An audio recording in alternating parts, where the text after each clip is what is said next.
Hamas, Israel, America, RSS ഒരേപോലെ കൂടിക്കോളി. ഇത് ഷാക്കിർ സ്വന്തം മൂട്ടിൽ വെടിവെക്കാണ് ഇപ്പൊ ചെയ്തിരിക്കുന്നത്. ഷാക്കിർ കേൾക്കോ, ജിഹാദി കേൾക്കോ പ്ലീസ്. അപ്പൊ ഇവിടെ നമ്മൾ പറയുന്നത് എന്താ, ഇവിടെ നമ്മള് ജിഹാദി ഇവിടെ പറഞ്ഞത്, ഇവിടെ നമ്മള് ജിഹാദി, ഞാൻ സംഖ്യയാണെങ്കിൽ താങ്കൾ ജിഹാദിയാണ് പറഞ്ഞിട്ട് കേട്ടിട്ട് പോയാൽ മതി. ഇവിടെ നമ്മളെ ജിഹാദി പറഞ്ഞ എന്താണ്, അതായത് ഇവിടെ ജിഹാദി പറഞ്ഞത് കൃത്യമായിട്ട് ഇവിടെ ചോദിക്കുന്നു, ആവർത്തിച്ച് ചോദിക്കുകയാണ് നമ്മളെ ജിഹാദി, ഏതെങ്കിലും ഉസ്താദുമാർ ഇതിനെ അനുകൂലിച്ചോന്ന്. ഇത് ഉസ്താദുമാർ അനുകൂലിക്കുകയും തള്ളേണ്ട കാര്യം എന്താ ഉള്ളത്?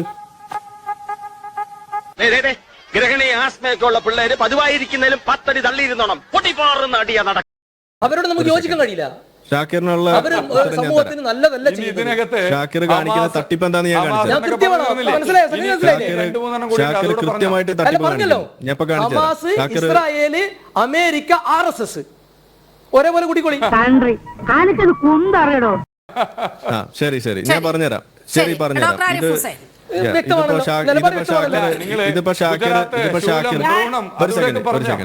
ഇത് ഷാക്കിർ സ്വന്തം മൂട്ടിൽ വെടിവെക്കാണ് ഇപ്പൊ ചെയ്തിരിക്കുന്നത്. എനിക്ക് പറയാൻ വയ്യാത്തോണ്ടല്ല, അറിയാൻ വയ്യാത്തോണ്ടാ. അതായത് ഇവിടെ ബലറാം എഴുതിയിരിക്കുന്നത് ഇസ്രായേൽ പാലസ്തീൻ പ്രശ്നത്തിൽ പാലസ്തീൻ ജനതയ്ക്കും അവരുടെ സ്വാതന്ത്ര്യ അഭിലാഷങ്ങൾക്കൊപ്പമാണ് സംഘികളല്ലാത്ത മുഴുവൻ ഇന്ത്യക്കാരും. ഇന്ത്യ സർക്കാരിന്റെ ഔദ്യോഗിക നിലപാടും ഇതേ ദിശയിൽ തന്നെയാണ്. ഹമാസ് എന്ന സംഘടനയുടെ നേതാക്കളെ ഗ്ലോറിഫൈ ചെയ്യണോ എന്നത് വേറെ വിഷയമായി ചർച്ച ചെയ്യാവുന്നതാണ് എന്നാണ് ബലറാം എഴുതിയത്. ഇവിടെ ഷാക്കിർ പറഞ്ഞു എന്തോ കൃത്യമായിട്ട് എന്തോ ഷാക്കിർ കേൾക്കോ, ജിഹാദി കേൾക്കോ പ്ലീസ്. ചുമ്മാതല്ല ഇയാൾ ഇങ്ങനെ ആയി പോയത്.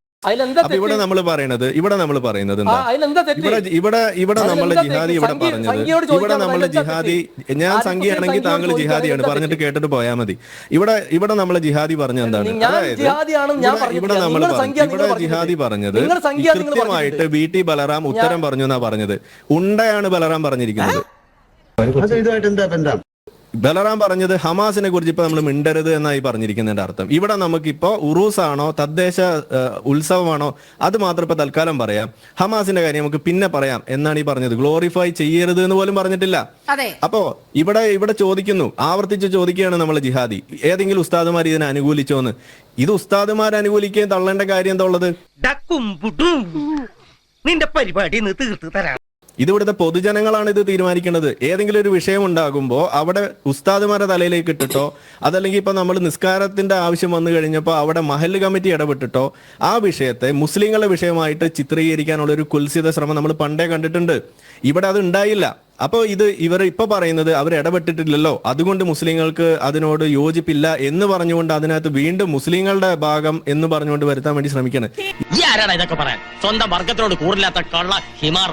ഇത് മുസ്ലിങ്ങളുമായിട്ടുള്ള ബന്ധമല്ല, ഇത് തീവ്രവാദികളുമായിട്ടുള്ള പ്രശ്നമാണ്. ആ രീതിയിൽ നമ്മൾ പറയുമ്പോൾ അവിടെ നിങ്ങൾ വെറുതെ മുസ്ലിങ്ങളെയും ഇസ്ലാമിലെ പണ്ഡിതന്മാരെയും കൊണ്ട് വലിച്ചഴക്കേണ്ട കാര്യം എന്താ ഉള്ളത്?